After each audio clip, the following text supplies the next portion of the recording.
mlitoa maelekezo wakati fulani ya kuruhusu watu kupita kwenye barabara za mwendo kasi.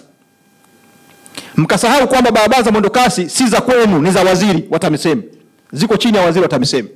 Ninyi mkasimama mkaruhusu watu wakapita wakati ule, nimewasamehe. Lakini maelekezo yangu, barabara ya Mbagara yanapita maroli ya tani 30 mpaka tani 40 yanakatiza pale katikati. Barabara imeanza kuharibika. Madhara yake kwenye miradi hii, miradi itakwenda kusimama yote ya World Bank. Wenzetu wa World Bank walipotupatia fedha hizi, walitupa masharti. Barabara hizi ni kwa ajili ya mwendo kasi, si kupitisha malori. Barabara hizi ni za mwendo kasi. Kwa utaratibu huu mlioanzisha, miradi hii itakuja kukosa pesa, na ninyi watu wa Dar es Salaam mtakuja kulalamika. Sijui mnaelewa vizuri. Barabara ya Mbagara imekwisha anza kuharibika, hata mwendo kasi haujaanza. Ni kwa sababu mnapitisha malori katikati na mmetoa kibali. Sijui nani aliyopa mamlaka kutoa kibali hicho. Kwa sababu mamlaka hayo ni ya kwangu. Barabara hizi zinasimamiwa na DART. DART iko chini yangu. Ninyi mamlaka mliyatoa wapi? Mkaruhusu watu kupita kwenye barabara za mwendo kasi. Barabara sasa zimeharibika. Kuharibika kwa barabara hizi maana yake mnaleta hofu ya Benki ya Dunia kuzuia fedha hizi. Sijui naeleweka vizuri hapa. Mtasababisha Dar es Salaam wakose barabara. Dar es Salaam watakosa barabara. Hii mipango ambayo tunaifanya leo, maana yake wenzetu watakwenda kuzuia. Nilipokuwa utalii, Wizara ya Utalii, tulikuwa na miradi kama hii ya Benki ya Dunia, ya ujenzi wa viwanja na mambo mengine. Likatokea changamoto ndogo sana.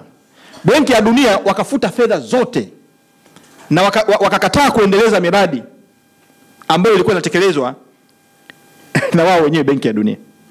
Hasa changamoto hiyo isije katokea Dar es Salaam.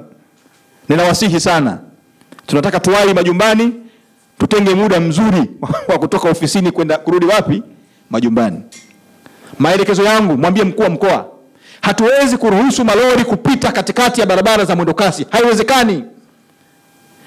Kwa magari ya abiria itaeleweka. Tunaweza ni bora hata kupitisha magari ya abiria kuliko malori ya tani 30. Nadhani nimeeleweka vizuri. Wekeni utaratibu mzuri, na kabla mjaruhusu leteni wizarani. Sisi ni wenye mamlaka hayo, si ya kwenu. Mwambie mkuu wa mkoa, sio mamlaka yake. Tumeelewana vizuri eh? Niliwastai tu. Niliwastai. Msifanye mambo ambayo si ya kwenu mpaka muombe kibali. Kwa hiyo mwambie mkuu wa mkoa. Hili nalisema wazi kwa sababu changamoto hii inaweza kutuingiza mgogoro mkubwa na wenzetu wa Benki ya Dunia. Nadhani madiwani mnanisikia vizuri. Ninaomba muwaeleweshe wananchi kwenye maeneo yetu. Anayetaka kuwahi majumbani atoke muda unaostahili ili aweze kuwahi nyumbani. Kwa sababu vinginevyo itatuletea shida kubwa. Miradi hii trilioni 1.1 ni fedha nyingi. Ni fedha nyingi sana. Zikizuiwa hizi fedha, Dar es Salaam watakosa barabara kabisa. Nadhani nimeeleweka vizuri. Kwa hiyo nikuelekeze, mwambie mkuu wa mkoa, wekeni utaratibu mzuri wa kuruhusu gari za kawaida. Hatuna shida, lakini lazima kibali muombe wizarani.